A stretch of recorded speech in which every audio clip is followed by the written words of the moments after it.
Assalamualaikum warahmatullahi wabarakatuh dan salam sejahtera untuk kita semua. Perkenalkan, kami dari kelompok 5 akan membawakan materi tentang sediaan salep.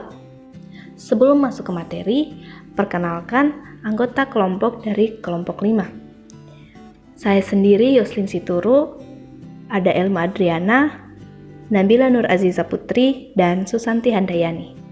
Baik, kita masuk pada definisi. Apa sih itu salep? Salep sendiri menurut FI edisi 4, salep adalah sediaan setengah padat yang ditujukan untuk pemakaian topikal kulit atau selaput lendir. Salep tidak boleh berbau tengik kecuali dinyatakan lain. Kadar bahan obat dalam salep mengandung obat keras narkotika adalah 10%. Kemudian ada karakteristik dari suatu sediaan salep. Yang pertama, stabil. Selama masih dipakai dalam masa pengobatan, maka salep harus bebas dari inkompletasi, stabil pada suhu kamar dan kelembapan yang ada dalam kamar. Yang kedua, lunak, yaitu semua zat dalam keadaan halus dan seluruh produk menjadi lunak dan homogen. Sebab salep digunakan untuk kulit yang teriritasi, inflamasi, dan ekskroisasi. Yang ketiga ada mudah dipakai. Umumnya, salep tipe emulsi adalah yang paling mudah dipakai dan dihilangkan dari kulit. Kemudian, dasar salep yang cocok adalah dasar salep yang kompatibel secara fisika dan kimia dengan obat yang dikandungnya. Kemudian, terdistribusi secara merata. Obat harus terdistribusi merata melalui dasar salep padat atau cair pada pengobatan. Kemudian ada spesifikasi dari sediaan salep. Spesifikasi sifat salep ideal yaitu harus stabil secara kimia dan fisika, mudah digunakan dan mencair atau melunak pada suhu tubuh dan tidak menggumpal. Dasar salep yang digunakan harus tidak mengiritasi. Bahan obat di dalam salep harus terbagi halus dan menyebar secara merata. Spesifikasi sediaan. Spesifikasi sifat salep ideal yaitu harus stabil secara kimia dan fisika, mudah digunakan dan mencair atau melunak pada suhu tubuh dan tidak menggumpal. Dasar salep yang digunakan harus tidak mengiritasi, serta bahan obat di dalam salep harus terbagi halus dan menyebar secara merata.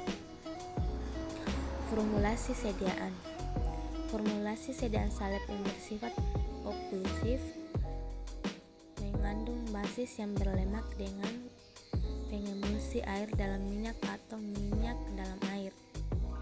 Masing-masing ekstrak hidroglikolik diformulasikan ke dalam basis salep pilihan yang sesuai dengan pertimbangan basis salep yang paling oklusif dan mengandung hidrasi pada kulit, di mana konsentrasi ekstrak hidroglikolik yang digunakan dalam formulasi adalah sebanyak 5%. Metode pembuatan salep. Yang pertama, metode pencampuran.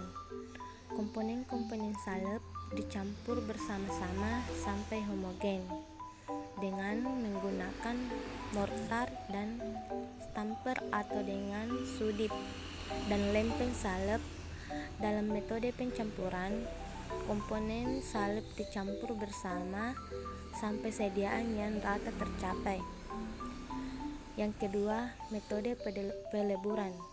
Dalam metode peleburan, semua atau beberapa komponen dari salep dicampurkan dan dilebur bersama, kemudian didinginkan dengan pengadukan yang konstan sampai mengental. Komponen-komponen yang tidak dicairkan biasanya ditambahkan pada campuran yang sedang mengental setelah didinginkan dan diaduk. Bahan yang mudah menguap ditambahkan terakhir bila suhu dari campuran cukup rendah dan tidak menyebabkan penguraian. Evaluasi sediaan salep. Yang satu, organoleptik merupakan pengujian sediaan dengan menggunakan panca indera untuk mendeskripsikan bentuk atau konsistensi, warna, dan bau. Yang kedua, pH. Prinsip uji derajat keasaman yakni berdasarkan pengukuran aktivitas ion hidrogen secara potensiometri atau elektrometri dengan menggunakan pH meter. Yang ketiga, viskositas. Viskositas adalah suatu pernyataan tahanan dari suatu cairan untuk mengalir. Makin tinggi viskositas, akan makin besar tahanannya. 4. Penghamburan. Uji penghamburan diartikan sebagai kemampuan untuk disebarkan pada kulit. Penentuannya dilakukan dengan ekstensometer. Yang kelima, resistensi panas.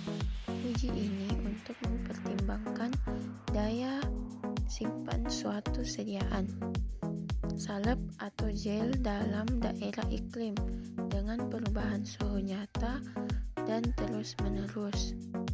Contoh sediaan salep. Berikut adalah beberapa contoh dari sediaan salep. Sekian presentasi dari kelompok kami. Kurang dan lebihnya mohon dimaafkan. Wassalamualaikum warahmatullahi wabarakatuh.